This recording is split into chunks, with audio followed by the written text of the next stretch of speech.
Friends, online preparation में आप सभी का एक बार फिर से बहुत बहुत स्वागत है। फ्रेंड्स, आज का जो वीडियो है ये है कोड 508 का है और इसमें से हमने जो क्वेश्चन लिया है वो है दृश्य कलाओं और शिल्पों की विभिन्न सामग्रियों के साथ प्रायोगिकरण का वर्णन करना है आपको। यानी कि दृश्य कला और जो शिल्प होती है, दृश्य कला यानी कि अब इस क्वेश्चन को देखिए, क्वेश्चन एक ही है, इसमें सिर्फ घुमाया गया है। जो दृश्य कला होती है यानी जो शिल्प कला होती है वही दृश्य कला होती है, ठीक है ना। दृश्य कला के अंतर्गत ही शिल्प कला आती है। तो सिर्फ क्वेश्चन को घुमा दिया है कि दृश्य कलाओं और शिल्पों की विभिन्न सामग्रियों के साथ प्रयोगीकरण का वर्णन करना है। यानी दृश्य कला और शिल्प में जो हम सामग्रियां यूज करते हैं उनको आपको बताना है प्रयोग के साथ में। तो चलिए आइए देख लेते हैं। सबसे पहले देख लेते हैं कि यहाँ पे सामग्रियों का जिक्र हुआ है, तो सामग्री होती क्या है, ठीक है ना। शिल्प कला और चाहे आप कह लीजिए दृश्य कला कह लीजिए या चाहे कोई भी कला कह लीजिए, इसमें सामग्री का क्या मतलब होता है।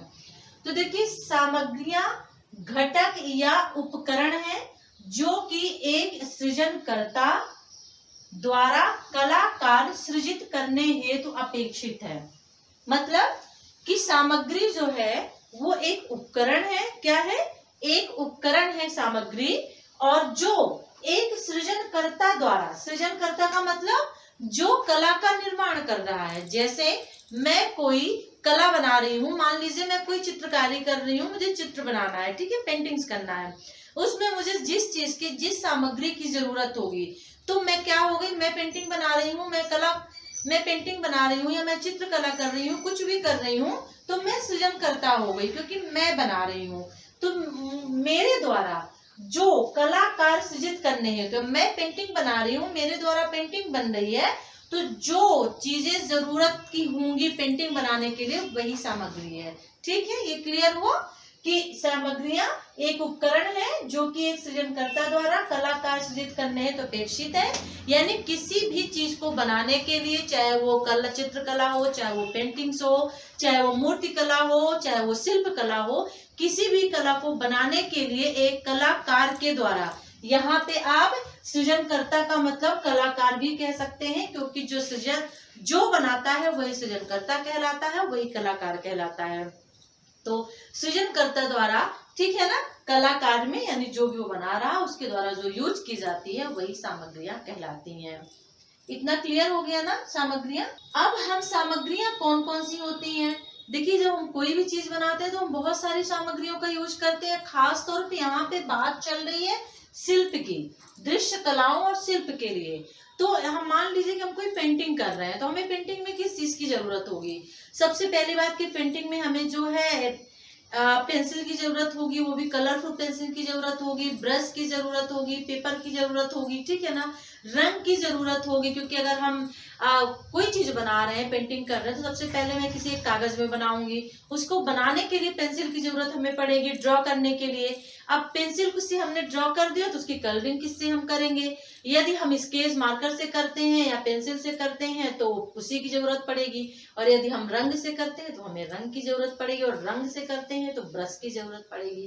तो ये सब क्या है, ये सब सामग्रियां ही तो है। तो एक कलाकार जो अपनी कला में जिन सामग्रियों का, जिन उपकरणों का यूज करता है, आप ऐसे भी कह सकते हैं, लिख सकते हैं कि एक कलाकार अपने कला में जिन उपकरणों का यूज करता है वही सामग्रियां कहलाती हैं। ठीक है। अब जो सामग्रियां होती हैं वो, क्योंकि हर एक सामग्री के अपने अपने गुण होते हैं तो अद्वितीय तो होती ही है ना, और साथ में ये सामग्रियां हमारे चारों तरफ भी मिल जाती हैं, हमारे चारों तरफ होती हैं। अब आप कहेंगे कैसे चारों तरफ होगी। यदि मान लीजिए मैंने स्कूल में एक होमवर्क दिया, प्रोजेक्ट दिया बच्चों को कि आपको लीफ से कुछ बना के लाना है, पत्तियों से जो कुछ डायग्राम है वो बना के लाना है, तो बच्चे क्या करेंगे, अपने आसपास में जाएंगे या गमलों के पास जाएंगे, जहाँ बगीचे हैं वहां पे जाएंगे, वहां से पत्तियां तोड़ेंगे और उससे कुछ बना के लाएंगे। तो वो पत्तियां हमारे आसपास ही तो मिली ना, हमें अपने अगल बगल में ही मिली।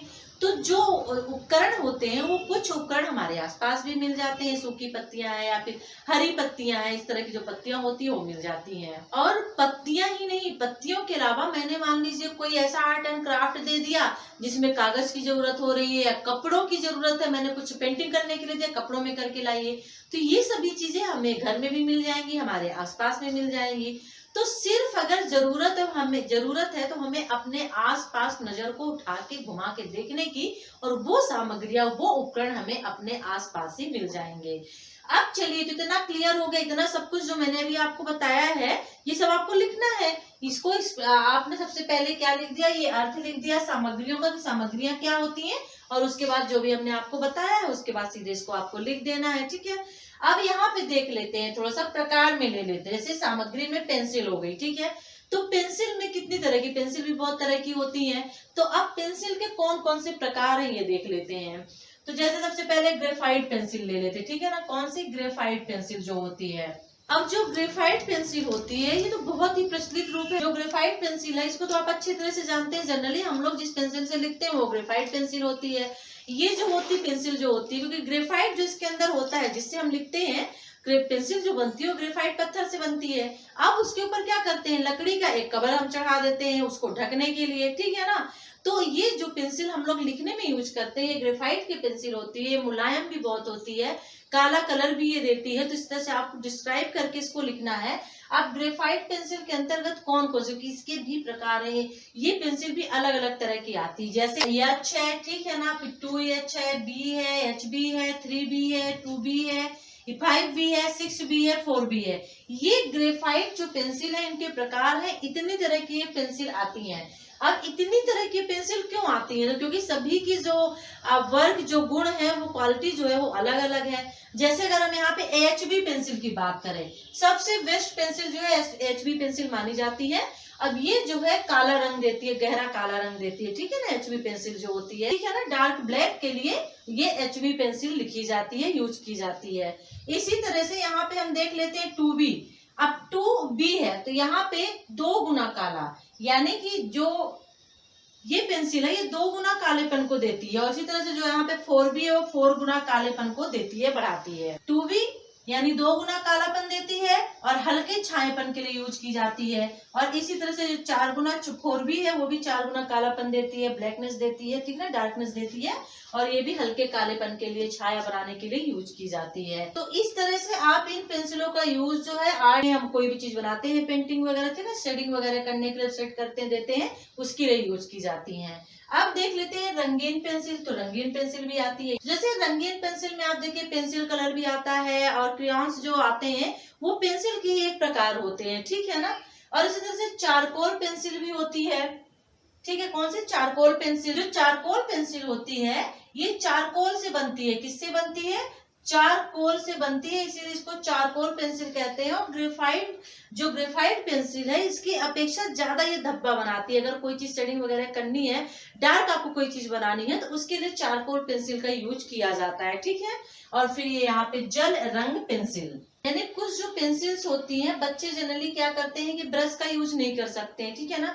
जैसे अगर वो रंग से करें तो ब्रश का यूज वो नहीं कर पाते हैं, उनको प्रॉब्लम हो रही है, तब वहां पे जल रंग पेंसिल का यूज किया जाता है और जल रंग का इफेक्ट वहां पे दिखता है उस कला में, उस आर्ट में, जो आप वहां पे जिस पेंसिल का जहाँ पे यूज कर रहे हैं जल रंग का। और जब इन पेंसिल का यूज किया जाता है तो इन पेंसिल का यूज करने के बाद वहां पे पानी की एक सतह डाली जाती है, यानी एक हल्का पानी डाला जाता है उसके ऊपर, जिससे जो ये पेंसिल होती है अपना इफेक्ट डालती है। तो सामग्रियों में हमने देखा, पेंसिलों में ग्रेफाइट पेंसिल हो गई, फिर उसके बारे में कौन कौन से प्रकार है हमने देखा, रंगीन पेंसिल हो गई और चारकोल पेंसिल हो गई, जल रंग पेंसिल हो गई। तो ये मेन जो है ये सामग्री है आप दृश्य कला और शिल्पों के लिए, यानी कोई भी यदि आप एक आर्ट बनाते हैं, कोई चित्रकला बनाते हैं, कोई भी पेंटिंग्स आप करते हैं, तो उन चीजों में किन किन चीजों की जरूरत पड़ती है। जो हमारा अगला क्वेश्चन है वो अगला क्वेश्चन देख लेते हैं कि हमारा अगला क्वेश्चन कौन सा है। तो फ्रेंड्स चलिए अब सेकंड क्वेश्चन ले लेते हैं। हमारा दूसरा जो क्वेश्चन है वो है आपका कोड 508 का ही है कि दृश्य कलाओं और शिल्पों की विभिन्न विधियों के साथ अन्वेषण एवं प्रयोगीकरण का वर्णन करना है। यानी जो दृश्य कला है, शिल्प कला है, दृश्य कला के अंतर्गत ही शिल्प कला आती है, तो इन दोनों की जो विभिन्न विधियां होती हैं उनके साथ अन्वेषण एवं प्रयोगीकरण का वर्णन करना है। इनकी विधियों में अन्वेषण और यानी खोज और फिर प्रयोगीकरण, प्रयोग करना, इसका आपको वर्णन करना है, ठीक है ना। तो चलिए देख लेते हैं। सबसे पहले चित्रकला क्या है, इसके अंतर्गत हम दो चीजें लेते हैं। सबसे पहला ले लेते हैं आपका चित्रकला और दूसरा ले लेते हैं पेंटिंग, ठीक है ना। क्योंकि यहाँ पे दृश्य कला और शिल्प कला की बात चल रही है, तो इसमें चित्रकला और पेंटिंग लेते हैं। अब चित्रकला क्या है? देखिए, कला ही होती है अपनी अभिव्यक्ति को बाहर निकालने का एक साधन, एक मार्ग होती है। ठीक है, अपने विचार को, अपनी भावनाओं को व्यक्त करना ही कला कहलाता है, और यही चित्रकला है। जब हम अपनी अभिव्यक्ति, अपनी भावनाओं को, अपने विचारों को, ठीक है ना, हम किसी की सहायता से कागज पे कोई भी चीज बनाते हैं, वो क्या कहलाता है? चित्रकला कहलाती है। क्योंकि कला सिर्फ बाहर निकालना कहलाता है, लेकिन उसको जब हम किसी पे प्रदर्शित करते हैं, अब जरूरी नहीं कि कागज पे ही हो, वो कहीं पे भी हो सकती है, सिर्फ उसको प्रदर्शित करना ताकि लोगों को दिखे, वो चित्रकला होती है। ओके, चित्रकला के अगर इतिहास के बारे में हम चले तो इसका ज्यादा हमें इतिहास नहीं मिलता है, और ये कहाँ से इसकी स्टार्टिंग हुई, कब से हुई, किसने की, इसकी कोई भी खबर नहीं है चित्रकला के बारे में। लेकिन हाँ, इतना जरूर कहा जाता है कि 14वीं जो शताब्दी थी, उसके बाद जो है कागज का निर्माण हुआ। क्योंकि कागज का निर्माण एक ऑब्जेक्टिव टाइप का भी क्वेश्चन आपके इसमें कि कागज का निर्माण किस शताब्दी में हुआ, तो देखिए 14वीं शताब्दी के बाद, यानी 14वीं शताब्दी के बाद आप मानिए तो 14वीं शताब्दी ही मान लीजिए। अगर ऑप्शन में होता है तो ठीक है, अगर 14वीं नहीं होता है, 14 नहीं होता है, 15 होता है, तो आप वही मान लीजिएगा। तो 14वीं शताब्दी के बाद जो है कागज का निर्माण हुआ, और कागज के निर्माण के बाद ही हो सकता है कि चित्रकला का निर्माण हुआ हो। लेकिन ऐसा नहीं है, चित्रकला जो है सिर्फ कागज बस में ही नहीं बनाई जाती है। चित्रकला जो है, चित्र यानी डायग्राम, और डायग्राम तो कहीं पे भी बनाए जा सकते हैं। हम लोग गुफाओं में भी डायग्राम को बनाए हुए देखते हैं। आप देखिए, बहुत सी ऐसी गुफाएं हैं जहां जिनके अंदर डायग्राम यानी कि चित्र बनाए गए हैं, चाहे वो मूर्ति हो, चाहे वो जानवर के हो, चाहे वो भगवान के हो, किसी के भी हो। आप एक उदाहरण तो बहुत से हैं, लेकिन यहाँ पे आप अजंता एलोरा को ले सकते हैं। वहां पे जितनी भी गुफाएं हैं, उन गुफाओं के अंदर जो पत्थर हैं, उनमें मूर्तियां बनाई गई हैं, डायग्राम बनाए गए हैं। तो चित्रकला जो है वो किसी भी माध्यम से कहीं भी बनाई जा सकती है। सिर्फ अपनी अभिव्यक्ति को, अपनी भावनाओं को व्यक्त करने के लिए इंसान जो भी प्रदर्शित करता है, चाहे वो पत्थर पे हो, चाहे वो गुफा पे हो, वो क्या कहलाती है? चित्रकला कहलाती है। ठीक है, क्योंकि व्यक्ति अपनी भावनाओं को, ठीक है ना, व्यक्ति अपनी भावनाओं को जब व्यक्त नहीं कर पाता है, तो उसको व्यक्त करने के लिए, लिखने के लिए, लिख नहीं पाता है, तो उसको व्यक्त करने के लिए वो क्या करता है? कागज का माध्यम लेता है, कागज का सहारा लेता है, या तो दीवार का सहारा लेता है, पत्थर का सहारा लेता है, और उसमें अपनी भावनाएं वो व्यक्त करता है। चित्रकला के माध्यम से हम बहुत सारी चीजें कह देते हैं। एक बच्चे को बैलून बहुत पसंद है, तो वो बैलून बना के अपनी कला को व्यक्त कर रहा है, अपने माध्यम को बता रहा है कि उसे बैलून बहुत पसंद है। कोई बच्चा आइसक्रीम का अगर चित्र बना रहा है, तो उसको आइसक्रीम बहुत पसंद है, इसलिए उसका डायग्राम बना रहा है। तो इस तरह से अपनी पसंद को भी व्यक्त करने के लिए लोग चित्रकला को चुनने लगे हैं। अब यहाँ पे देख लेते हैं, इतना तो हो गया चित्रकला के बारे में। अब यहाँ पे चित्रकला के उपकरण देख लेते हैं कौन कौन से हैं, कि यदि हम कोई चित्रकला बनाते हैं तो उसके लिए क्या क्या उपकरण की, किन किन उपकरणों की जरूरत होती है। देखिए, यहाँ पे सबसे पहले चौक की जरूरत पड़ती है हमें चित्रकला के लिए। चारकोल की भी जरूरत पड़ती है, इसके पहले भी हम पढ़ चुके हैं, ठीक है ना। चारकोल पेंसिल जो होती है।